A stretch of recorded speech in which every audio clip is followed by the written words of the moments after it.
Good evening, salam alaikum, good morning, good afternoon to all of you, and welcome to for this third IOSH Oman branch event for 2022-23. Today we have selected the topic, the impact of climate change, and we'll have two speakers. Uh, so I welcome all the new participants for this first time for the event, those who are joining first time for this event, all the new branch members. We have a lot of new people joined for the IOSH Oman branch. All the new attendees from across the world. I was seeing from the chat box people from Qatar, Doha, Saudi Arabia, Oxford, from different part of the world they are joining. So welcome all of you. And also the potential IOSH members. So I know there are a couple of non-members. Those who are the potential IOSH members. So I welcome all of you on behalf of IOSH Oman branch. So the agenda for today is I'll give you the quick update on the IOSH Oman branch, and then we will have a two technical presentation. One is on the impact of climate change on workers and economy.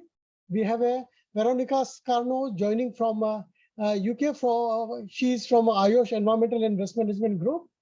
Also, we have a Dr. Jasmine Ka. She'll be talking about air environment, why should we care. And also, I'll give you the updates on the IOSH, what are the new initiatives coming, and then we'll also have the question and answers after each session. So the IOSH Oman branch is working as per the IOSH objective, and the purpose of IOSH Oman branch is championing on occupational safety and health. We are also giving a platform to collaborate with the different government bodies, different occupational health and safety professionals, so that we can work together to make this profession to meet the objective. We also help our members to achieve professional development by providing different platforms, different events, CPD sessions, and the conferences and seminars. This is the IOSH Oman Executive Committee, and all members from my executive committee joins me together to welcome all of you. So IOSH Oman branch is again working with our strategies aligned with the IOSH Work 2022 objective, which is enhance, collaborate, and influence. We organize monthly events based on the technical core and behavioral competence, which is based on the IOSH competency framework. You'll be soon having the new competency framework, probably in the first week of November. So IOSH Oman branch also work on the IOSH 6 priorities, which is on non-health related fatalities, occupational cancer, well-being, rehabilitation to work, musculoskeletal disorder, and sustainability and human capital. So we have a 273 members as a IOSH Oman branch, and we are giving opportunity for professionals, authorities, regulators, industry sectors. We have a 15 core committee members, and we provide free events, seminars, branch events, CPD tools, and also other resources for the business. We have an impactful presence in Oman, and which our presence is being recognized by the authorities and the government bodies and the industry. So we are a key player in Oman, providing the platform for the occupational health and safety professionals. And this is a quick, details about the different membership categories. So we have a chartered fellow member, we have associate members, we have an affiliate member. We have a 19 student members, so young professionals, so young Omanis especially, they are joining. We have a 31 technical member, and this year I saw a couple of technical members have moved to the graduate membership, and the other graduate members are working on the chartered membership. In terms of membership increase, we have almost 40% increase from 2020. So last year we were from last year we have already increased 25%. So again, the IOSH Oman branch, as I told, that we are working on the enhance, collaborate, and influence. And today, again, as a part of this, we have collaborated with IOSH IOSH Waste Management and Environment Group. So IOSH got different branches as well as different working groups. So today's event is in collaboration with the IOSH Waste Management and Environment Group. And I thanks Dr. David Thomas for accepting my invitation, for collaborating with their group, and providing presenter from their end. So hopefully this session will be very motivating and very knowledgeable for all of us. Also, as an initiative, Our branch is also, time to time we are coming with the different initiatives. And recently, one of the executive member, Engineer Samara Sala, she has issued the video on English, in English and Arabic on the child safety. So if you want to, access to this video, you can go to the IOSH Oman LinkedIn page, IOSH Oman website, web page, and you can have you can access these videos from there. So this is again as a part of our enhance and influence, and we are influencing especially to our community for improving the child safety status. So with this, let me come to the main agenda for the day, and I invite I invite Veronica Skanko on the topic of the impact of climate change on workers and economy. As we all of know, that climate change is already impacting health in a myriad way, including the leading of deaths and illness across the industry.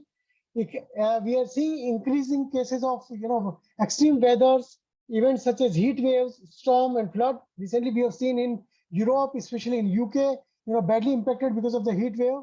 There are a lot of floods across the world, and also it is the increased zoonosis on the food, water, and vector-borne diseases. And it indirectly impacts on the mental health issue. So climate change is now considered as one of the greatest threat to the economy stability, as well as it is a serious impact on the environment and people. So the Veronica Scano is bringing the topic on the impact of climate change on the economy. Veronica is an experienced occupational hygienist. She is holding the BOS certificate, and she's working widely in the range of focusing on defining sources, magnitude, and consequence of human exposure to the environment, occupational contaminants, as well as identifying and evaluating the strategies to control harmful exposure. She is the executive member of IOSH Waste Management and Environmental Group. She is also working as an occupational global health and safety compliance performance manager. So with this, I welcome Veronica Escarno for this event. Over to Veronica. Thank you, Nilesh. Let me share my screen.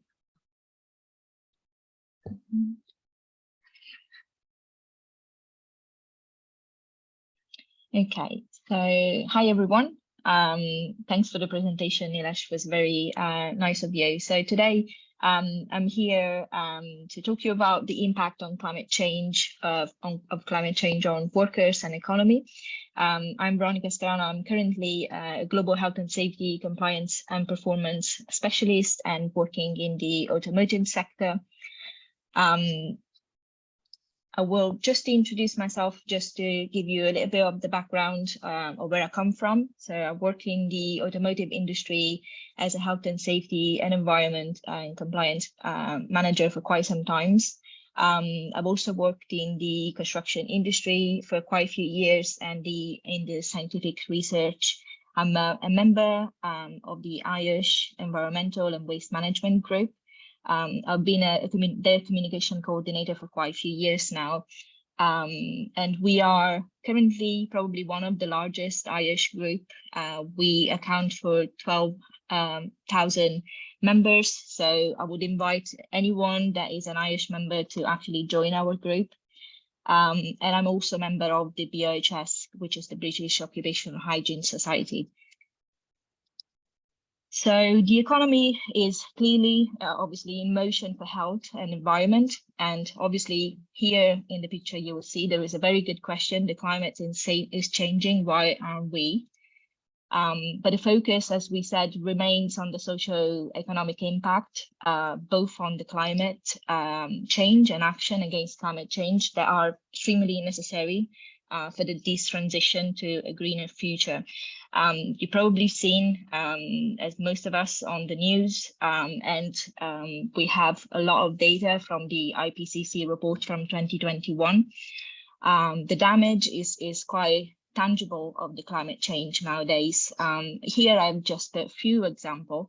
But if you think about in 2021, the temperature in the Pacific Northwest hits really records high of 46.6 degrees during a 4-day heat waves, killing 200 people.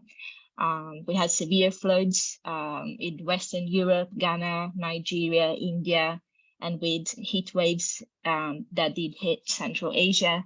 We had tropical cyclones and earthquakes that completely destroyed a lot of areas in Indonesia and Haiti. And these disasters obviously are bound to increase in number and intensity with the rising temperature. And this obviously has an impact on human life, well-being, and the economy. But what is obviously the economic impact? As you probably know, climate change has direct and indirect cost. We have some direct costs like housing, roads, and crops that can be damaged.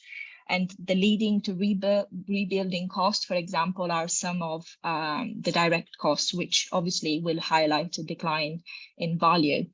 And there are indirect costs, which are probably the most difficult ones to actually quantify and measure. So if you think about after any catastrophic event, we might experience obviously a slowdown in economy activity due to any sort of business disruption, transportation disruptions, which will lead to obviously flooded roads and collapses bridges and disrupt supply chains. There are also some macroeconomic impacts like the increase in public debt, negative effect on the equity markets, and the decline on the GDP. Here we have an overview of what is the overall impact on global economy. So for example, here we have in the event of a 4.5 warming rise, this could cost to a country like the United States something in the region of 20 billion every year. 500 billion every year, and the world economy could definitely decline by 10% if in the 2050 net zero emission targets and the Paris Agreement on climate change are not actually met. There is a global gross domestic product that could be 11 or 14% less by mid-century than in a world without obviously climate change. And us as human beings, we need to kind of adapt very fast to the changes, and the impact and the risk of life in a changing climate is essential part of fighting the climate change. But it's very important that in fighting the climate change, we need to remember that one of the very best strategies is to actually reduce emissions. So the economy response to climate change, what does it actually look like? It looks like a systematic approach. There is no single path to achieve climate goals. There must be a systematic approach to decarbonization, which is very needed to limit the climate extremes that cause obviously such a damage to human well-being, economy, and the environment. While obviously we don't know how much the low carbon transition will cost, as it obviously depends on the choice we make today and the investment we make today, the longer obviously we wait on managing the transition, and the greater obviously the environmental cost and the risks will actually be. As you can see, we have a global investment in energy supply by sector. The source is from the International Energy Agency of the 2021. Between the many sectors, we have the one with a greater investment in energy supplies, which is the upstream, followed by mid and downstream, coal supply, low carbon, fuels, renewable power, fossil, nuclear power and electric networks, and the battery storage. This simply to say that every company and every sector need to create a sustainable environmental policy, and how you can do that. So in all fairness, I have focused more on the automotive sector, but these are actually tips that can be used really in any sort of sector. Some of them require obviously zero emission due to discharge into atmosphere. So if you take, for example, the electric vehicle, commercial and private, is definitely one of the keys for cleaner cities. We need to lower the impact with measure and minimize the environmental impact of the design and engineering the processes in a better way. We need to low carbon production. So if you think about the traditional way of manufacturing vehicles or manufacture any product, they might obviously have a greater impact on climate, but also on the health of employees. And these can be mitigated by using innovative materials with, for example, in-mold colors, eliminating the need of large painting spray or painting processes. Low carbon logistics. Obviously, the logistics side of things it plays a big part in an industrial plants. So the industrial plants need to be located where they're actually needed. These will kind of reduce the demand of and avoiding the global shipments and a lot of transportation. And net zero operation, we need to set goals to obviously achieve the zero carbon emission for business operations. Emission and targets, as we said, so we need to actually set some objectives that can be divided in 3 macro areas, so 3 targets. The primarily target is to look at the business activities. These will include how the actual factories performs and what sort of combustion and consumption that the factory has. These include fuel combustion, such as gas boilers, vehicles, air conditioning, leaks, and so on. And the target 2 will focus more on emission and electricity purchase or used by the company. And the target 3 include all the other emissions that occur from a business and sources that we do not own or control.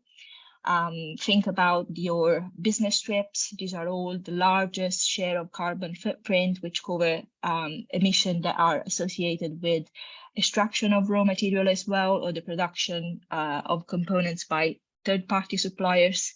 The use of face of a vehicle, which including emission from the electricity used to charge the vehicles, and other impacts including business travel, waste, and water management.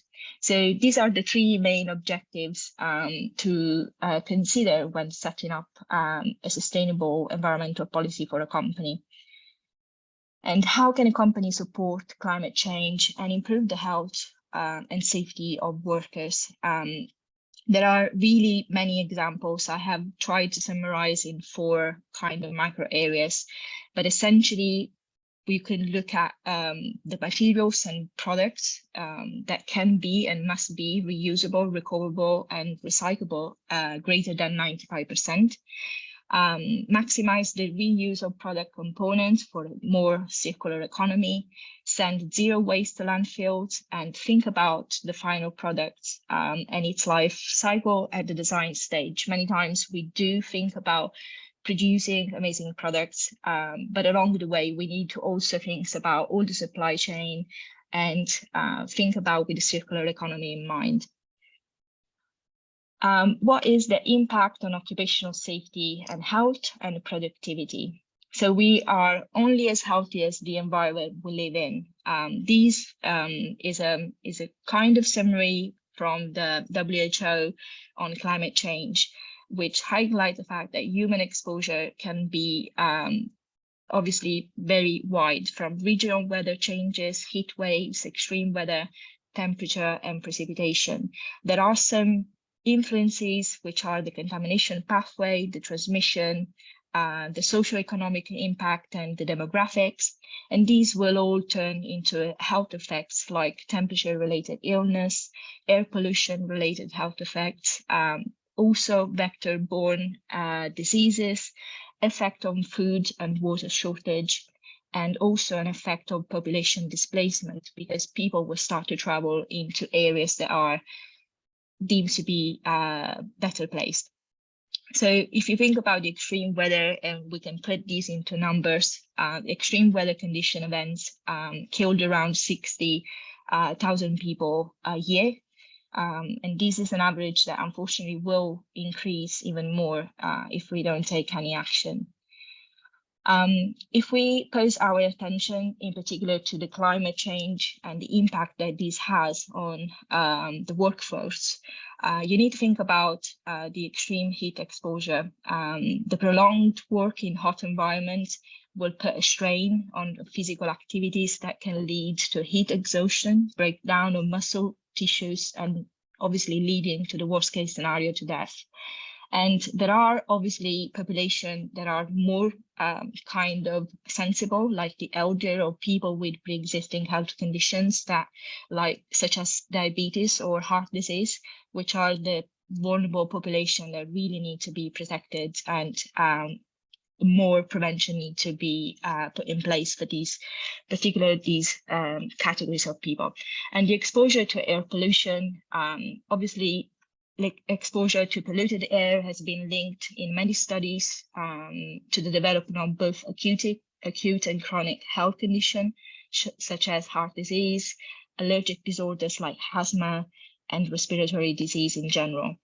The extreme weather condition is another particular extreme condition, such as the floods, storms, lightning strikes, that are all associated with work-related death, injuries, illness, and mental stress. And it's not all of it. If you think about biological risk, climatic conditions such as temperature, rainfall, can influence the prevalence and distribution of vectors, pathogens, and host and allergens. These associated health impact include asthma and pollen-induced allergy, mold asthma, irritation to the skin and lungs. So the most vulnerable occupational group are, of course, the outdoor workers, but also the emergency responders, the construction workers, and health workers that are obviously working in the public health sector. There are a lot of studies nowadays regarding indoor climate, because this could also be a climate-related occupational hazard to really assess, review, and consider. High temperature increase, obviously the need of air conditioning into buildings, and buildings-related disease, sometimes related to the indoor air quality, can occur especially in buildings that are obviously using air conditioning, but that have water damage or energy inefficient buildings with a very high potential of microbiologic contaminated humidifier or water treatment system. And obviously, because of these reasons, we are kind of forced to use biocides, and these could obviously overall have an increased impact on employees, even in office space. Here from the WHO, you will kind of notice that the climate change has different kind of vulnerability factors. These are from geographic factors, biological, social, political, and socioeconomical factors, but also demographic.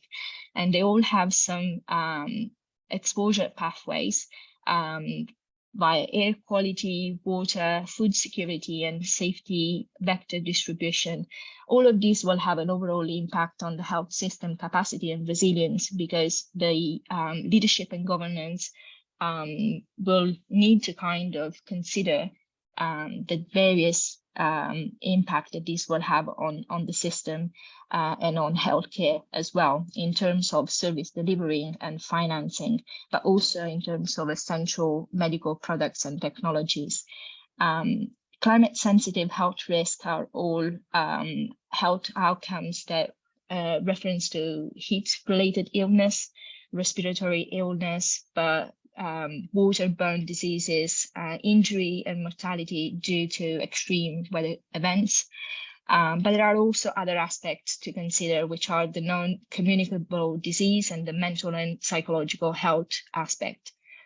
There is also a climate-sensitive health risk, which include the malnutrition and the foodborne diseases. As I said, the health system and the facilities outcome might have an impact on healthcare facilities and the effect on health system. So to summarize, the environment change obviously has a lot of consequences of this impact on various levels. And despite the efforts to attain environmental sustainability, there is inevitable consequences for people and workers' safety and health.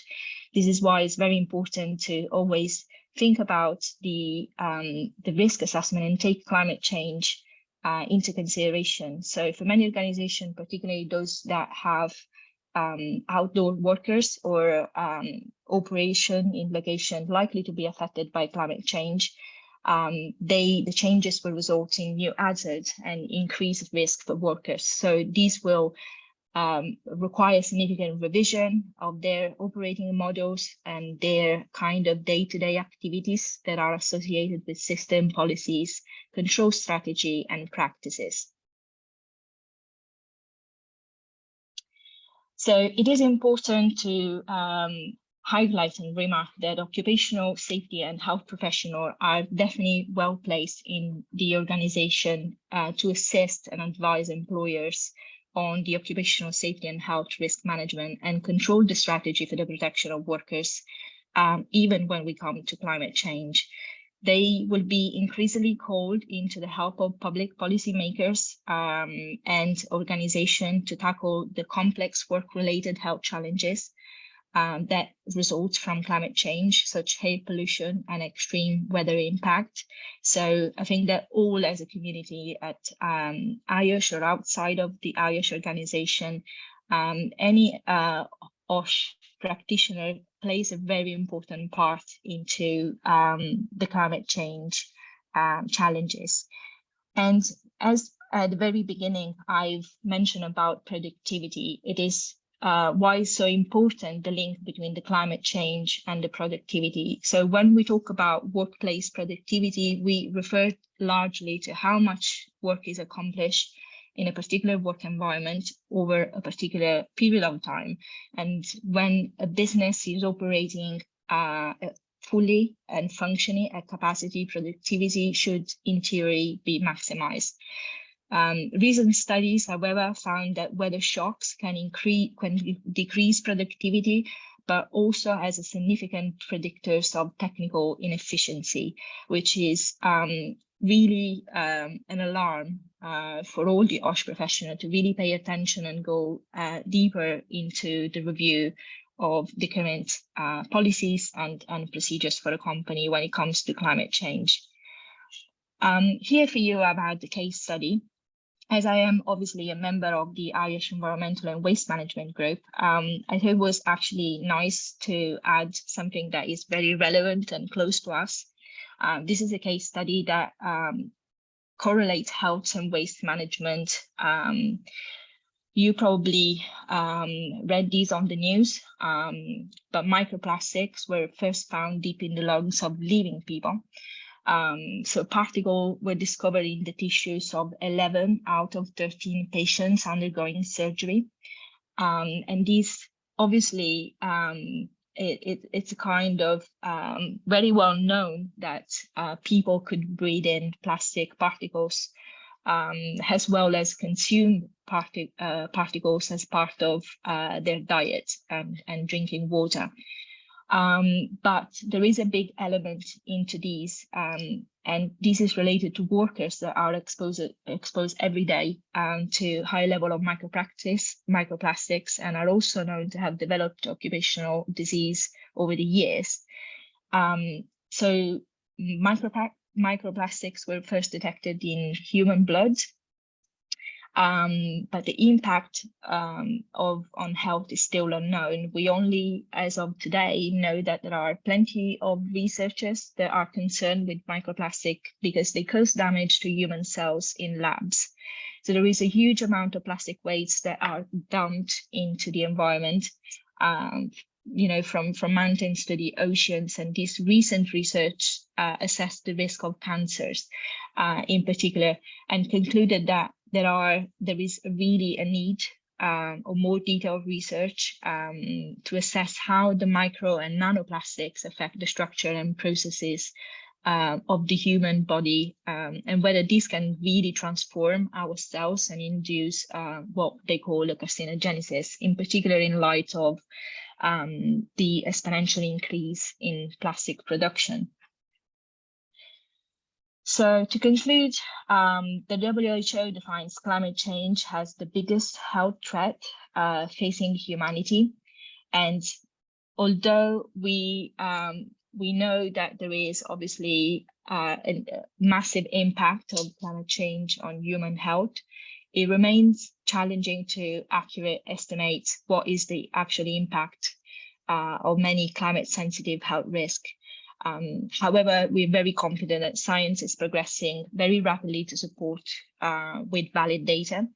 However, in the short to medium term, the health impact of climate change will be determined mainly by the vulnerability of population, relying on their resilience to the current rate of climate change and the extent and the pace of adaptation. And in the long term, the effect will increasingly depend on the extent of which the transformation actually is taken now to reduce the emission and to avoid the breaching of dangerous temperature threshold and potential irreversible tipping points.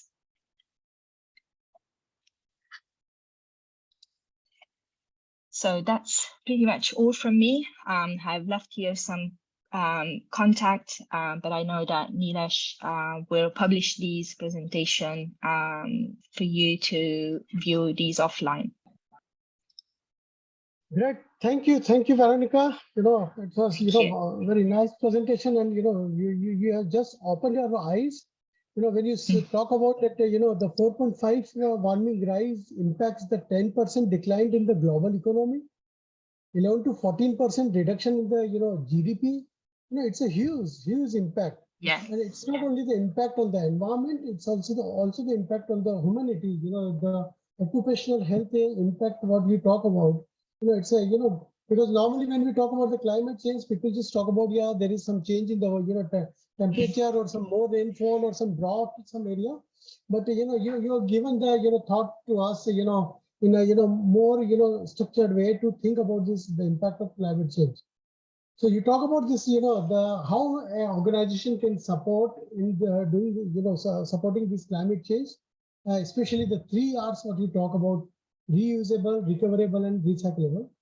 So yes. will you highlight something more on your, because you are closely associated with this environment and waste management group. So some good examples of these, so if you publicized recently.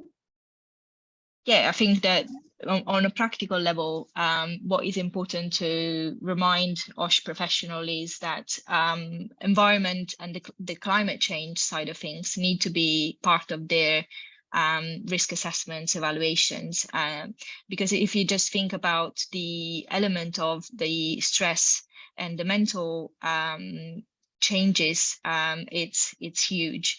But also there are relevant research nowadays that they fact that the technical ability for a worker to perform that task in extreme weather condition can be actually impaired and can reduce massively. So it's in everyone's really best interest to review these and to provide employees with the best guidance and equipment and working environment.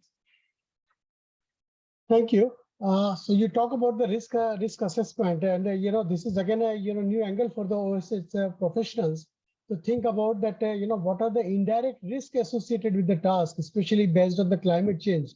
You gave the very good word on the weather shocks to be considered as a part of the risk assessment. So that's really good. So there is a question on the chat box. What are the international bodies to measure carbon reduction measures by the organization? Sorry, Nilesh, can you say again? What are the international bodies to measure carbon reduction measured by the organizations? Well, I suppose that will vary from country to country, but we have a lot of very good guidance on IOSH, and there are actually quite good references that you can read through. IOSH has been consulted on many policies as well. But also outside of that, from in the UK, there is a very good guidance and documents provided by the HSC and environmental agencies all around the world. So there is plenty, I would say, of guidance out there. We just need to be mindful of the fact that climate change does not necessarily and only impact climate, but also reflects on humans. Yeah, that's right. And you talk about a very important point on, you know, the pace of climate change and its impact, and the pace of, you know, the controls of the, you know, the changes in the, you know, global, you know, surrounding. So that has to be speed up. So and that require, you know, investment not only from the government authorities, also from the industries. So Yeah. will you know, give some lights on that? Which are the sectors is investing more in the energy supplies, or, you know, especially more on the, you know, climate changes? Yeah, so essentially nowadays every company needs to kind of make public the data related to the work done with regards to reducing emission or get to net zero decarbonization policies. So it's very important for companies now to kind of align and comply. But also, I think that, yeah, as we said, nowadays there are ESG concepts and there is a lot of work to do on that front. There are many sectors like the upstream that we all know is one of the one with very high demand on energy supply. But a lot of work needs to be done on renewable energy too. And you probably have seen on the news that only recently the UK, for example, has opened the opportunities to continue with upstream and downstream works. So there are a lot of work to do if we intend to still go in that direction to reduce emission further. Thank you. So you raise again one of the good point, which is, you know, again in the limelight around and all the, you know, shareholders, stakeholders, especially the investors, they're talking about the ESG reporting. And you know, I'm promising all the members attending today that my you know, next session means coming events will be talking on the ESG. I am already in talk with the, you know, presenter. So thank you, Veronica. You know, we have a lot of questions, but due to the time limits, you know, I have to just put a pause here, and I have to give opportunity to Jessica.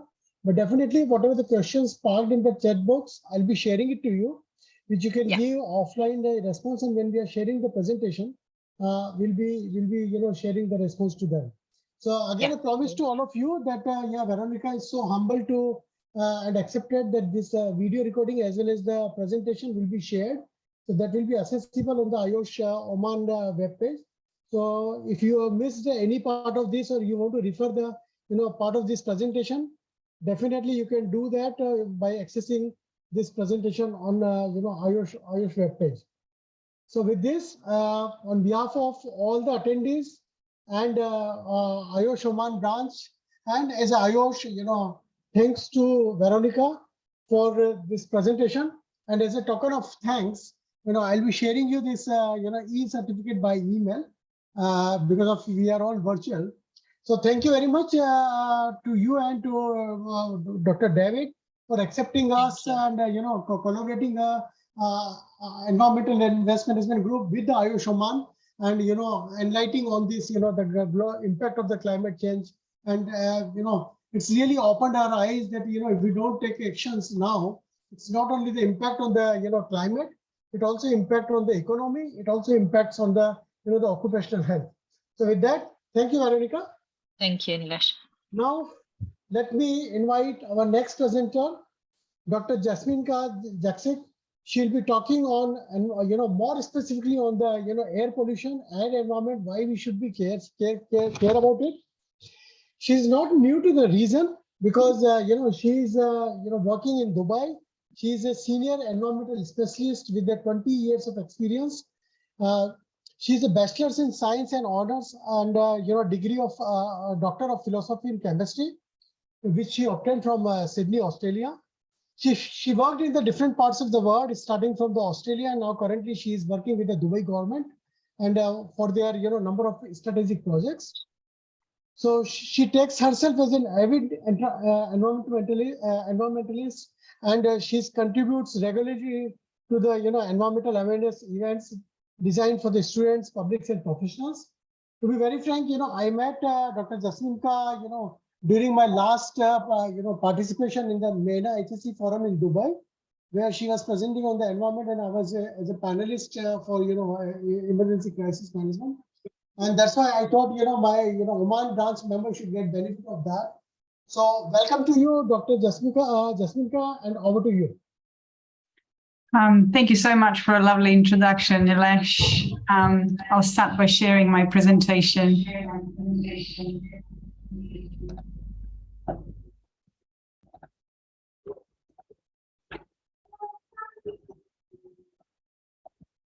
Okay, I trust everybody can see my presentation now. Excellent. Thank you so much again for the invitation to IOSH, and obviously for participants attending this wonderful event. So thank you both. I would also could I just please take I'm just trying to organize.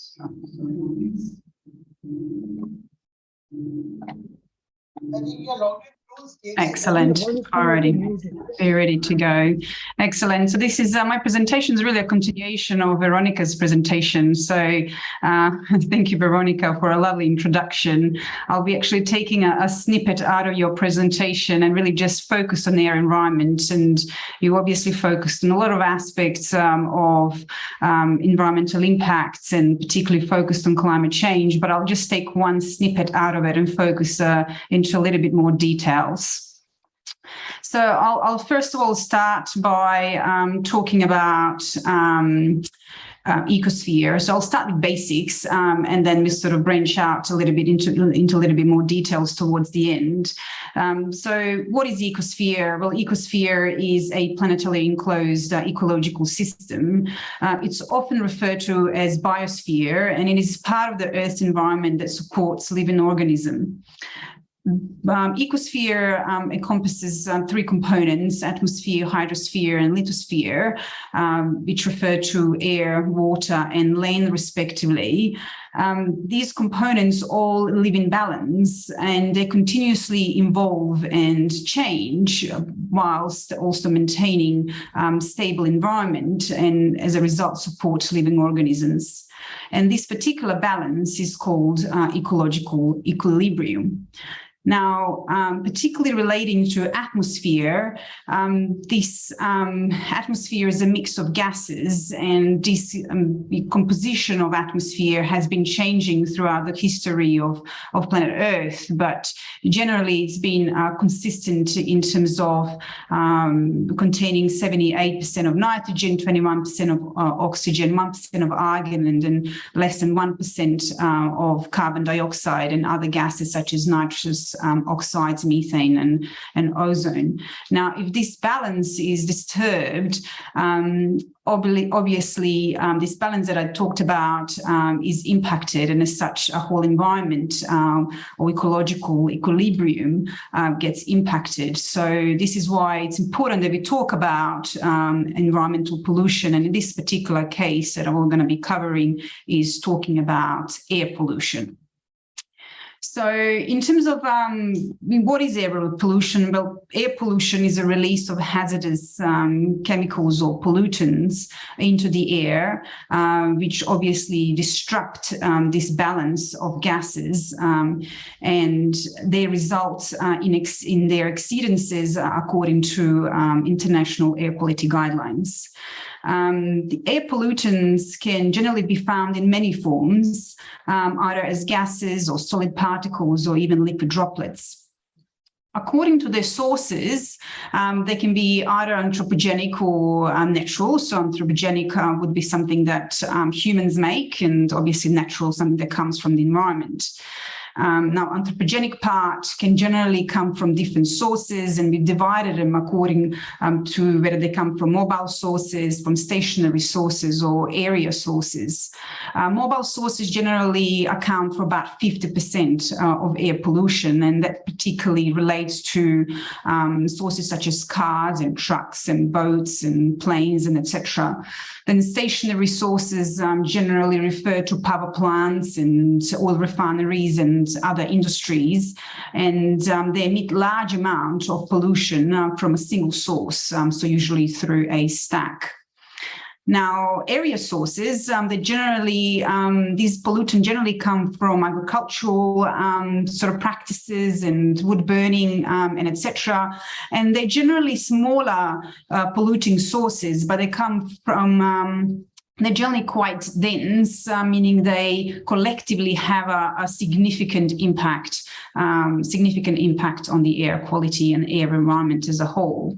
And lastly, obviously, is a natural source. So these sources, these pollutants come generally from dust particles. They can come from sea salts, volcanoes, and obviously wildfires, uncontrolled fires. Now, it is important to also note that pollutants are divided into primary pollutants and secondary pollutants. So it's another division, but it's important to classify it because primary pollutants are those that come generally directly from the combustion. So while the secondary pollutants are actually formed in the atmosphere as a result of complex physical-chemical reactions that occur in the environment. And, for example, ozone, ground-level ozone is formed through that way. So obviously it is evident from this picture alone that air environment and managing an environment is fairly complex environmental challenge. Pollutants can come from various sources, and generally regulators have difficulty identifying the sources of pollution, and hence this problem of maintaining air quality or air environment as a whole is a significant challenge. So I'm pleased to talk about it tonight.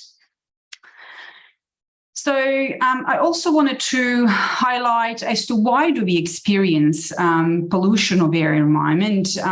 Obviously, the atmospheric composition historically has been relatively consistent throughout the history. But since industrialization, there has been a significant change, and that's purely because of increasing demand for energy and water, and increasing demand for all sorts of transport, marine, air, road transport, increasing industrial growth, need for more land for agricultural practices, and more waste being generated, and generally by increasing population. So all of these demands have exponentially increased as well, but also due to climatic conditions and geographic location, for example, which is very important for this region, being that we live in very dry and arid environment. Obviously, natural contribution to air pollution is significant. Generally, when we talk about air pollution, and myself as well, I immediately think about chemical pollution, so presence of different gases and particles in the air. But that doesn't necessarily just mean that. Air pollution can actually be related to noise, for example, noise pollution. We have also pollution from radiation, pollution from microorganisms, etc. And I've tried to highlight here, pollution of air environment can actually come from many, many sources. Hence, again, highlighting the difficulty in actually managing the quality of air environment. So similar to Veronika's presentation, I'll highlight some of the WHO findings, which are very relevant. So WHO has obviously long ago recognized that air pollution is a significant environmental threat to human health and well-being. In 2016, WHO has published a couple of reports highlighting that every year around 7 million people die due to exposure to both outdoor and indoor polluted air. That's a significant amount of people, and that primarily because of impacts to respiratory and cardiovascular system. About 500,000 of those people originate from Eastern Mediterranean region where we are located. Now, it is also significantly important to highlight that air pollution impacts children's health as well. And obviously, the younger the children, we treat them as more vulnerable to air pollution. Hence, WHO has estimated about 500,000 children under the age of 5 die annually from poor air quality, whether that's indoor or outdoor. It has been recognized that children do suffer from significant impacts of poor air quality, resulting in stunted lung growth, reduced lung functions, increasing developing asthma and acute lower respiratory infections, as well as mental and motor development can be impacted and result in behavioral disorders. Furthermore, WHO has highlighted low birth weights, premature birth, and infant mortality can be linked to a poor air quality, as well as childhood cancer, and increased risk of heart disease, diabetes, and stroke is significantly increased for such children in their adulthood. More recently, though, the State of Global Report has been published, which quite interestingly echoes the results identified by WHO in 2016, which has identified that in 2019, air pollution contributes to approximately 6.67 million deaths worldwide. So essentially, as I said, echoes the WHO findings. However, this report further on goes and identifies that ambient ozone, ambient PM2.5 and household air pollution has a significant contribution towards that, among other risk factors. So that's also quite important to note, as well as that since this report has been published in 2019, air pollution has actually risen to the top of environmental concerns worldwide, from the 5th place to the 4th leading risk for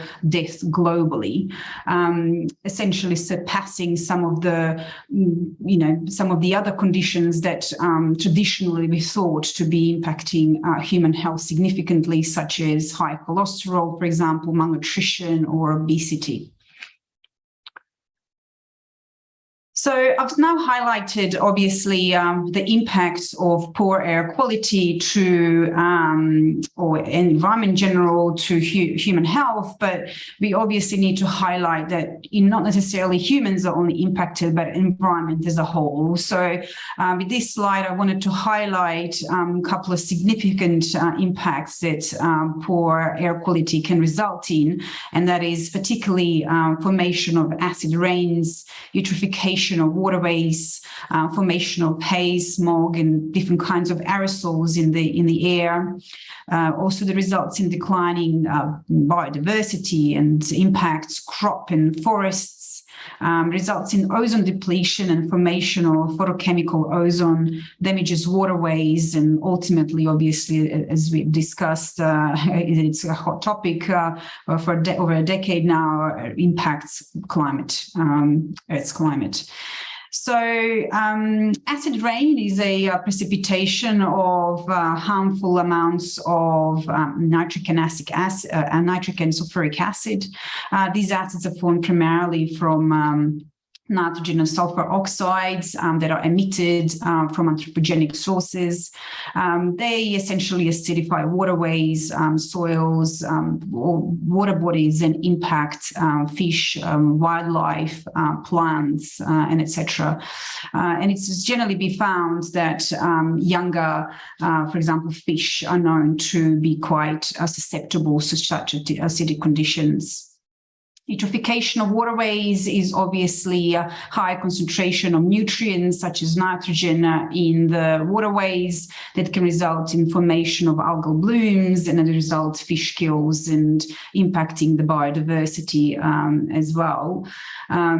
Haze and smog, for example, particularly can be depicted there in the picture in the middle, bottom middle, that highlights urban haze, which obviously can be seen across many urban cities, and usually can be depicted as a grayish, bluish layer, which results in scattering of light, and as such, obviously impacts human health and environmental health as a whole. Ozone, it is known that we have two kinds of ozone, as I call them, good ozone and bad ozone. Certain chemicals that are used in flame retardants, solvents, pesticides, and foaming agents, halogenated hydrocarbons, which are quite detrimental to the ozone layer, which is a protective layer in the upper atmosphere and the stratosphere, and that results in depletion of ozone. However, excessive use of volatiles as well as nitrogen dioxide can also lead to formation of ground ozone, which is a bad ozone, which can obviously impact human health and environmental health as a whole. So as Veronica mentioned in her presentation, so I'll be very brief, but obviously it is very, very known that climate change is significantly impacted by air pollution. Certain gases such as methane, carbon dioxide, nitrous oxides create greenhouse effect, essentially preventing Earth to cool down, and that obviously results is warming of the planet. This has been noted since industrialization that Earth has been warming up. That's why there are a lot of measures put in place to essentially monitor the greenhouse gases, and obviously methane and CO2 being the two that are highly monitored due to their potency. Although methane has a much shorter atmospheric lifetime than carbon dioxide, 12 years in comparison to centuries, but its warming potency is about 80 times higher than methane. So coming back to the air pollutants that we actually do monitor in the air, WHO in 2021, so last year, has released a new guideline, Global Air Quality Guideline. This is a revision of the 2005 guideline, which essentially highlights the criteria pollutants, and these are the pollutants that we monitor as the regulators, that we monitor day to day, and have ability to provide real-time measurements across cities, countries, and etc. So these are generally particular meta that have identified are critical to measure. So it will be PM2.5 and PM10, as well as ozone, NO2, SO2, and carbon monoxide. Now, this particular region that we are in has significant higher concentrations of particular matter, just purely because we are located in a very dry region.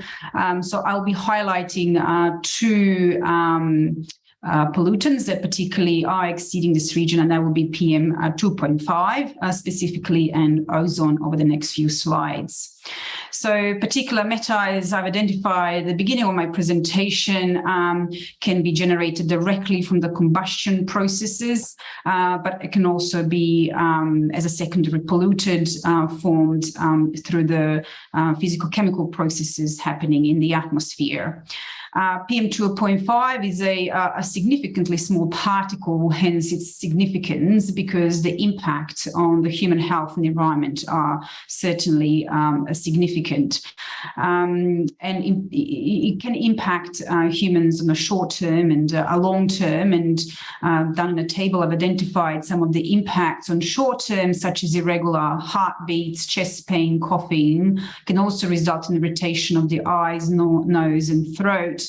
Aggravate asthma symptoms and decrease lung function, while in the long term can result in lung tissue damage, cancer, asthma, bronchitis, and emphysema, as well as result in death.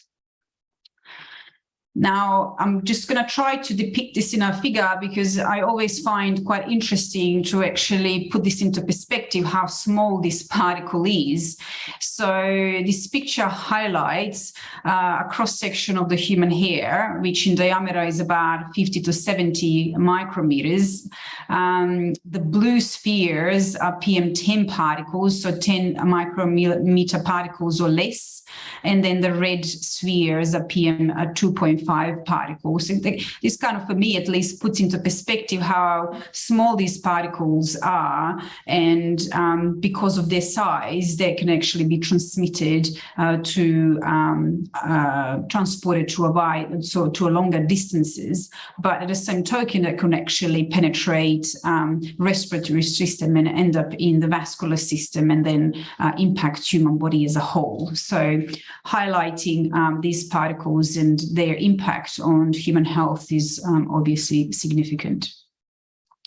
Now, the second pollutant that I said that I'll be covering in this presentation in ozone. Ozone is not a primary pollutant. It is a secondary pollutant because it is formed through photochemical processes in the atmosphere from primary pollutants and generally from NOx species and volatile organic compounds, which in the presence of sunlight result in formation of ozone. And this is the tropospheric ozone that I'm talking about, obviously the bad ozone that we would like to control. And this has obviously limited impact on the stratospheric ozone, which is the ozone in the upper atmospheric layer. This pollutant results in a number of health impacts, such as reduced lung function. It aggravates asthma conditions, irritates throat and results in coughs, chest pain, shortness of breath, inflammation of lung tissue, and obviously results in high susceptibility to respiratory infections as well. So very critical pollutant that we need to control. And generally this pollutant can be found an increasing concentration in urban areas past midday, obviously when the sun is at its highest. Now, over the next few slides, I will be talking about environmental rankings. I quite often like to highlight this because it sort of, again, puts the things into perspective because compares cities and countries according to their environmental quality. I'll be highlighting three rankings. First one being Safe Cities Index, which in 2021, generally these are annual reports.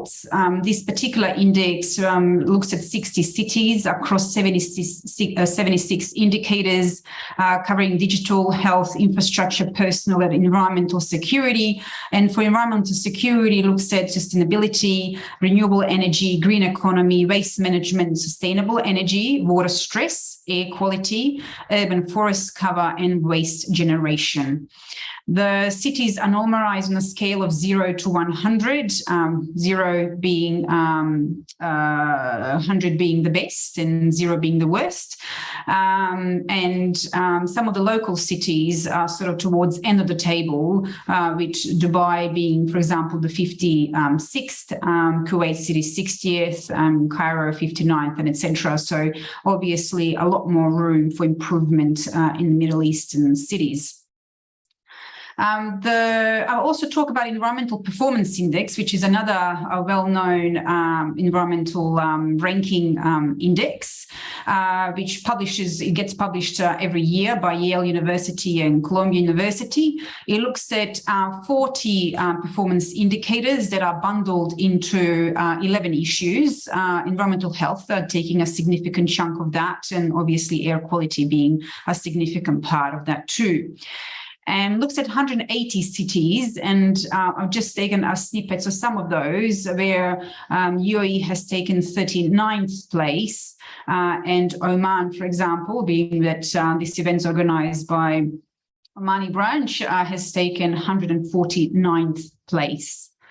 And the last index or the ranking I'll talk about is the IQ Air. Many of you may be familiar with this. IQ Air is a Swiss-based quality technology company that is supported by the UN Environment Programme, reports air quality reports annually and ranks the cities or countries rather according to the PM 2.5 concentrations. I've listed here the Middle Eastern cities where Oman has taken the most polluted position, and Dubai or UAE has taken the 5th position in the region. Additionally, the IQ Air is actually quite a good platform because it provides further information about the worst air quality, best air quality, also provides a good indication of the AQIs, and AQIs is the value scale which we use on informing the public on the impacts of air quality.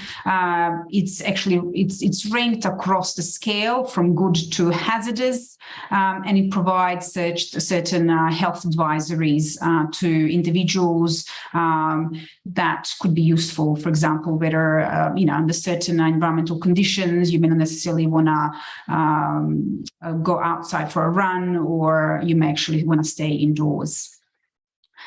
It has also identified through their extensive studies that 91% of the world's population exposed to pollutants exceeding WHO guideline limits. So this is a significant figure and something that we have to keep in mind. I've listed here our websites that may be important for some of you to look at, but I've also, a couple of years ago, Dubai government has also released their own website highlighting the air quality in the Emirate, and I encouraged you to have a look.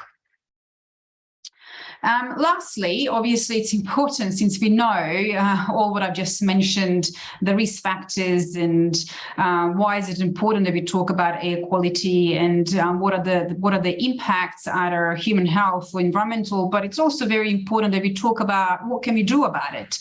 Now, I found a really nice report published recently by UN and Climate and Clean Air Coalition, which talks about 25 clean air measures. They bundled the measures under different sectors: mobility, industrial sector, households, energy sector, agricultural sector, and waste management. And they kind of go through, they provide a range of measures that could be applicable, obviously, across the countries. And they go from introducing legislations and enforcement of regular mandatory emission checks. Then they talk about encouragement or ratification of MARPOL agreements. They talk about putting certain emission measures into place for industries. For example, looking at certain electrostatic precipitators, for example, wet scrubbers, and etc. They also talk about transition fuels and how use of clean fuel should be encouraged, and also fund research towards newer transition fuels such as hydrogen, etc. So it's quite a good document. But above all, actually, it highlights what are the benefits of these actions towards the human health, environmental health as a whole, food security, water security. How can we actually contribute towards climate change, but also how can we actually achieve sustainable development goals, particularly those related to clean air, such as SDG 3, 11, 12, and 13.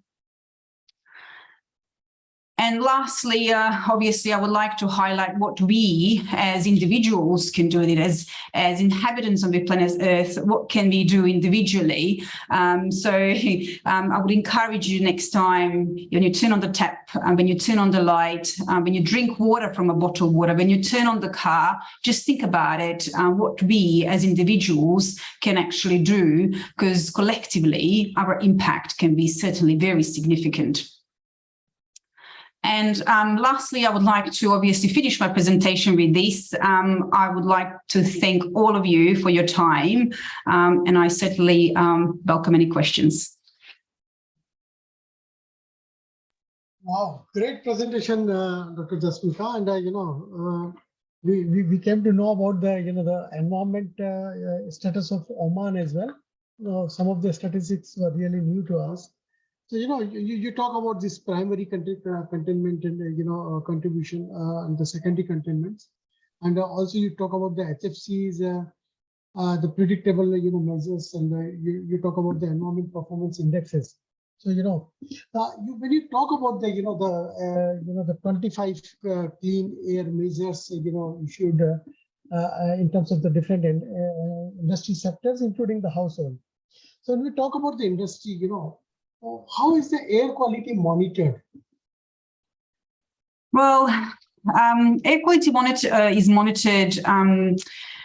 There are different technologies really in place. As regulators, regulators generally have reference stations that have been strategically positioned across the country or across the city. And as such, they're able to monitor air pollutants at specific areas. It is obviously important to also highlight that air quality in certain areas, such as industrial areas versus residential areas, is likely to differ. But through air monitoring, it is important that we, as regulators, able to monitor and able to establish the baseline levels and make sure that air quality standards are not exceeded. Now, I mentioned previously, I've highlighted 2 websites, so I highly suggest that participants have a look at those. But essentially, it highlights, the websites do highlight the quality of stations that generally regulators use, and the locations of those, and how air quality is reported, whether there would be in concentration according to WHO guidelines, local guidelines, so whether they would be translated to AQI levels, which is obviously color-coded and easier for general population to understand. Thank you. So, there are a couple of questions around the HFC. You talk about the ozone layer depletion, and especially, there are a couple of questions on the refrigerant. So we know that in a couple of countries the HFC is banned, and so what is the good refrigerant you suggest? Right. So, Montreal Protocol. So I can't really talk for other countries, but I believe UAE has ratified it in 1989, and then sort of accepted some further amendments in 2005, I believe. Different countries have different goals. So whether you are a developed country or whether you're developing countries, so obviously those targets do differ. So I believe I can't again speak about other countries, but for example, UAE, I believe they have until 2030 to completely ban the halogenated hydrocarbons used in refrigerants, etc. But usually ministries are a variable source of this information, and the ministries of each country should provide valuable information as to what the targets are and by what year they should be achieved. Great. As you know that this is a platform where most of the health and safety professionals are there. So you talk about the 25 clear air measures. You talk about the industries, what they need to be adopting in terms of reducing the air pollution. So what do you advise to the occupational health and safety professionals, EHS professionals, that what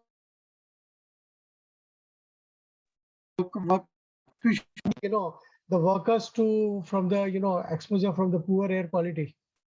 Because you talk about this PM 2.5 and PM 10, and when you shown this pictorial 2.5, it's unbelievable. And that's why, I understand that, we are highly exposed to, and that's why they say, especially the respiratory diseases are quite common in the industry. So what is your advice to the, health safety professionals? Yes, well, indeed, the particles is extremely small, so that's why it's a significant worry for us. What can they do? Well, there are numerous things that it can be done, and one of them is to monitor. I've attended recently occupational health and safety conference, and it wasn't actually significantly mentioned that industries monitor indoor air quality, for example. They do monitor it from a temperature perspective, and obviously I'm only talking for those that I was speaking to, but indoor air quality can be monitored and can be controlled. Sources of emission can be investigated and can be mitigated.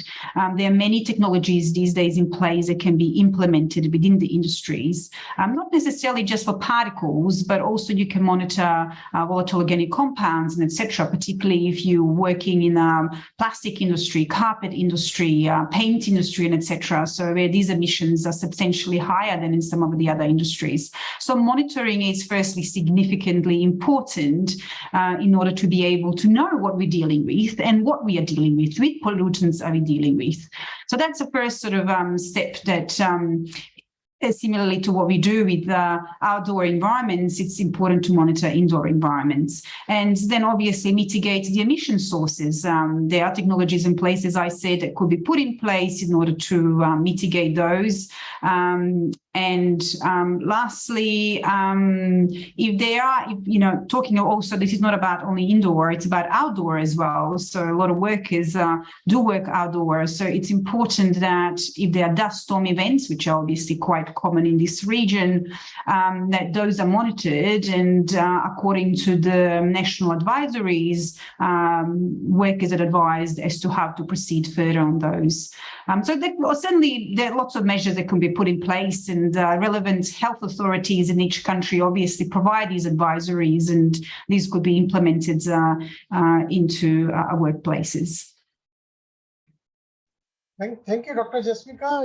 It was a great presentation. I have a lot of positive comments in the chat box, and with your pictorial things and with the very precise information you have put in the presentation. So thanks for accepting our invitation and bringing this critical topic of air environment and why really we need to care. It's really eye-opening for us. So on behalf of IOSH Oman and all the members attending today this event, thanks, and we'll be sharing you this Thanksgiving certificate, and definitely in future again we'll be looking forward for your support. So once again, thank you for joining us. So with this we move forward, and just to highlight all that most of our branch events are on every third Wednesday. So if you miss, you can put it on your calendar that our branch events are on third of Wednesday for every month. We do the presentations, CPD, IPD sessions, panel discussions. Our next event, where the IOSH Oman is participating, is on 25th and 26th of October, which is a Oman Fire Safety and Security event, where I'll be speaking on behalf of IOSH Oman branch and on the HSE leadership in crisis and business continuity management. The good news about the IOSH members is that the organizer has accepted to give a special discount for the IOSH members. So the normal entry fees for the 2-day event is 90 Omani Riyal. But if you are an IOSH member, or if you are, if you talk about the, if you tell the organizer that you are the IOSH member, so you will have the entry at 75 Omani Riyal. And our next event will be on the 16th of November, where we are talking about the culture. So today we talk about the climate change. Our next event, we'll be talking about the culture change and well-being, where Kat Field will be joining us. We'll be also having a presentation from Vice President OQ, HSSC downstream, Mr. Majid Al Saidi, who will be joining on 19th of November. So just to remind all the IOSH members that the IOSH Council election, voting is still on.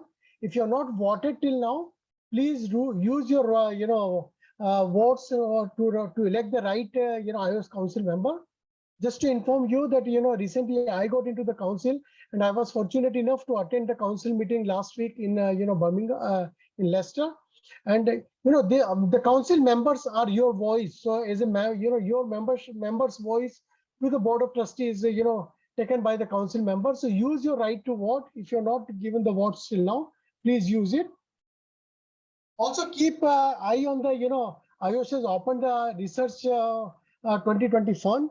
So if you have a, if you are an experienced researcher, if you are looking for any support, you can present your topic to the IOSH and you can get the, fund from the IOSH for doing that research. So you can reach out for more information on the IOSH website. IOSH is also helping, they made the conjunction with the Young Foundation and the different occupational health and safety bodies across the world. A total 11 bodies, they join together and they are working on how to shape a fairer future for the occupational safety and health professionals. In the last council meeting also we were talking about that. So get updates on that. Keep watch on the IOSH website and you'll be getting updates on that.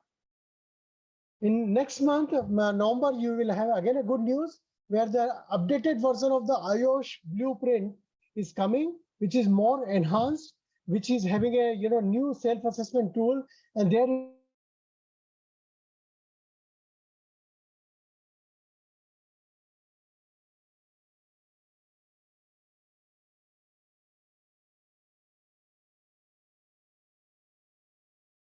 Okay, so it looks like Nilesh has accidentally left or has some issues. So what I'll do is I'll end that here tonight. So thank you for attending. Thank you for the speakers for coming and talking on an interesting topic. And I hope you enjoy the rest of your evening. Thank you very much. Okay, bye.